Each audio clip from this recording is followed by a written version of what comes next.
Hi, wrestling fans. Thanks for clicking today's Dreaded D Rose report. Hope you guys on the East Coast is safe. Monday's episode of Raw AM scored a like 255,000 in the social media activity, up 23% from last week, according to Trender.tv. WWE has not officially departed with Beth Phoenix yet, but she's been removed from their WWE roster page and she's been added to the alumni section. So I don't know what they're up to for sure. Maybe the contract is still out there if you want it. WWE Intercontinental Champion Kofi Kingston, he was in North Carolina National Guard event today in Fayetteville State University. Kofi's going to be in action tonight at the SmackDown taping. And for those wondering about Ric Flair, which had been pushed that he was going to be there, well, it says here, oh, by the way, he wasn't there. He was rumored to make his return last night, and friends of Flair reported the same thing just weeks before, but the fact that Flair canceled at least one independent appearance in North Carolina added to the fuel to the rumors, but I don't know what went on there either. TNA star Kurt Angle, though, is accusing WWE of taking ideas from TNA after he saw the storyline with AJ Lee and John Cena, referring to the CNA thing with Claire Lynch storyline and, you know, AJ Styles. He said TNA star, well, it says WWE production team using Bischoff's innovative multi-camera backstage filming techniques with one-man band segment 2. Staged affairs between AJ Lee, John Cena, date pics, and hotel video. Well, that's outright lifting a TNA concept. And we all know that TNA's never done that. Never taken an idea from WWE. Why would they? Angle sent tweets to TNA staffers and President Dixie Carter. WWE website's got a new article up looking at the history of the Buried Alive matches. Whatever happened to those? Well, I guess it went to the way of Undertaker. Hey, Kane could do them if he wanted to. WWE officials weren't pleased with the crowd reaction to last night's Raw in Charlotte, North Carolina, and that's 2 nights in a row they were very down on Hell in the Cell. The crowd was in Atlanta on Sunday night. Don't know what's wrong, but I don't know whether they're burning out people or what, but crowds are kind of... I tell you what, it's just missing murder and mayhem and blood. I hate to say it, but, well, fake murder, I guess. But no, just the edginess is just gone. You got to keep us on the edge of our seats, wanting to tune in and, you know, watch the pay-per-view, and then the next day we got to see what the hell's going on. And it's, I don't know, it's just kind of blah. I don't know. I know you can't get a Rock, you can't get an Austin, you can't get an Undertaker, you can't get a, let's say, a Triple H too. Personality out of every wrestler, but it's just unfortunate about Ryback. There's no personality, nothing there. Just, we can't grab a hold of him and like him. Derek Bateman underwent knee surgery earlier today. Change the subject. There's a lot of ideas discussed internally for the finish to Ryback versus Punk at Hell in a Cell, but one of the angles with the referee Brad Maddox doing a screw job on Ryback was what Vince picked towards, went towards, you know, he picked at the last minute. The storyline reason for Maddox not being at last night's Raw was that he was going through medical evaluations after Ryback attacked him at Hell in a Cell. Maddox, he'll be back on next week's Raw. Plus, he's a wrestler, been wrestling down in OVW for a while, and then he started doing refereeing down there. Despite Hurricane Sandy, Chris Jericho's show with Fozzy tonight in Albany, New York at Boogie's will still take place. Tickets are available, by the way, if you're up around that way. I think the show starts about 7 o'clock. Hall of Famer The Edge turns 39, or Adam Copeland, whatever he's going by now. While former WWE star Alex the Pug turns 43. I don't remember him. I don't know why.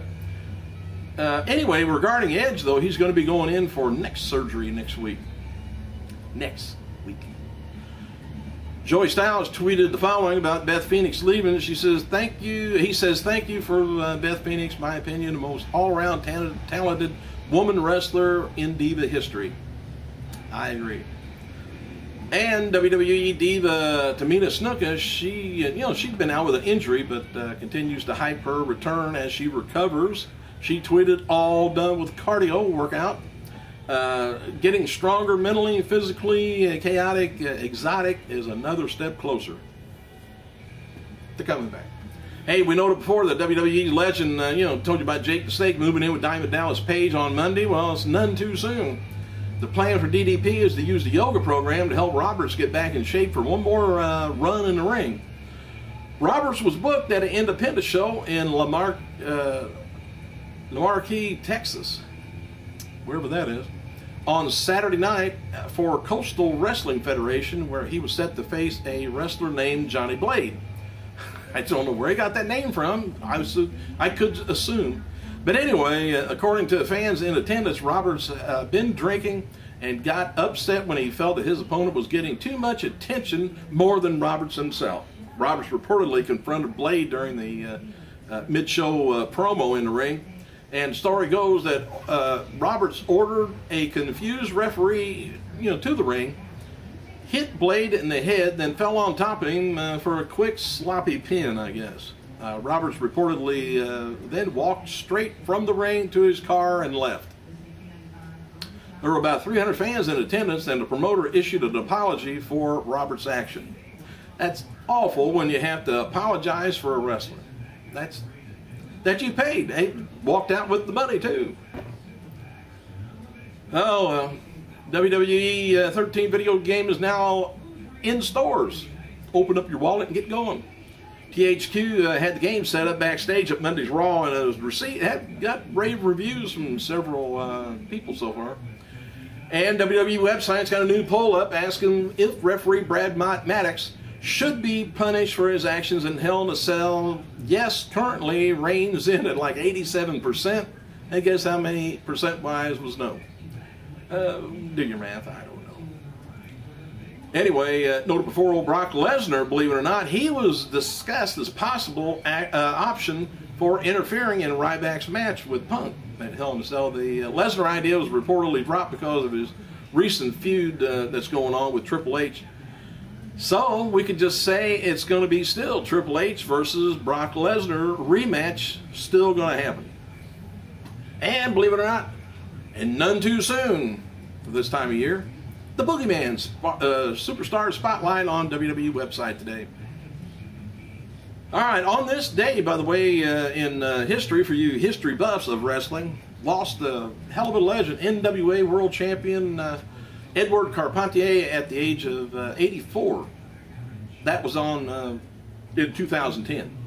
Carpentier fought in the French Resistance in World War II and was awarded medals for his services.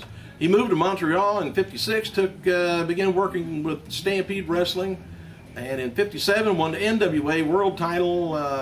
Shocked though, and it was disputed over something to do with Luz Thez. I'm not sure what the problem was, but Carpentier was not universally recognized as a champion, and the incident eventually led to the formation and succession of AWA, recognized by Carpentier, who recognized Carpentier as their first Omaha-based champion. And in the early '60s, he began wrestling in the WWF and paired quite often with old Bobo Brazil. I'm getting to why I'm saying all this stuff, and even though the pair never managed to win a title, they competed in Boston, Los Angeles, Chicago, all around the center of the United States. Before retiring in the '70s to become a trainer and announcer, he returned to the WWF in the mid-'80s, worked as the French language announcer for a Superstar show, but was replaced in '92 by Raymond Rougeau. Remember him? Carpentier remained active in the wrestling for as long as his health would allow, routinely appearing in local Montreal shows. By the end of his life, though, he was confined to a wheelchair despite for some time, and eventually died of a heart attack. Carpentier is credited now with introducing and popularizing, depending on what source you want to talk to, the aerobatics styling of wrestling to North America. I'm all right. Hey, Eve Torres, Caitlin, Layla apparently has done a lot of practicing on their Hell in a Cell spot where Eve and Layla got stuck in their splits position, allowing Caitlin to get some offensive going on. I wish I could have helped them with that, but they never asked. The United States Marine Corporation opposing the WWE trademarking of the Marine home front. They asked for a 90-day extension to file an opposition on September 4th and was granted. And now they got until December 12th to file or request another 90-day extension. I didn't know they were upset about it. But some of the NFL Carolina Panthers, they were in attendance last night at Raw in Charlotte, North Carolina, and Extreme Rising has announced several matches for the November 17th show in Golden Dome, Monica, Pennsylvania. It's going to be Shane Douglas taking on Matt Hardy, Devon Storm taking on Sabu, Homicide taking on Jerry Lynn, Blackout versus FBI, Perry Saturn taking on Luke Hawks, Stevie Richards taking on Papadon, and Bestia 666 versus Priscilla. Not sure. Must be the local group there. I'm not sure who Priscilla is, something like that. Anyway, while Punk and Team Punk, Team Foley has been announced for the WWE Survivor Series, the other top matches are expected to be Dolph Ziggler taking on Cena and Sheamus taking on Big Show for the world title. And WWE Shop website has new performance jerseys, long sleeve t-shirts, hoodies, and kid cartoon t-shirts. They're going to be also selling a new t-shirt for Kofi Kingston soon. And WWE.com spoke to Beth Phoenix right after Vicky fired her on Last Night Raw. Beth said if this is really the end of it for her WWE career, she has to thank the WWE Universe and anyone who had a hand in her career. She talks about how she lived her childhood dream and is proud of her career, hoping that everyone enjoyed it. Beth added that she doesn't know what's next, but promised that we haven't seen the last of her. Good. All right, there's a WWE official NXT website made several roster changes, I guess, over the weekend. Ty Rexroad, former Booker T student, is now known as Deaton Blackwell. Jacob Southwick is now known as Sawyer Fulton. Killer Nichols is now known as Knuckles Madsen. Lucas DeLeo is now known as Louis Fontaine. Alicia Cesaro is now known as Danny. Travis Tyler was on there, and Enzo Amore. They didn't change their name. Probably already did.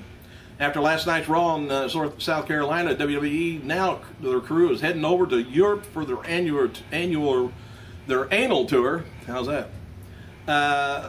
They will have a show in France on Wednesday, and the SmackDown crew is heading overseas tonight to tape in Fayetteville. Did I say overseas? Heading overseas after tonight's. Oh, they're heading over there too after tonight's show. I told you I don't read this stuff ahead of time. As seen on last night's Raw, 3MB debuted their new theme song. Heath Slater commented on the group's Twitter, but who cares? And while Mick Foley will not be wrestling with Team Foley at Survivor Series, Foley said he's going to be at ringside cheering on the team.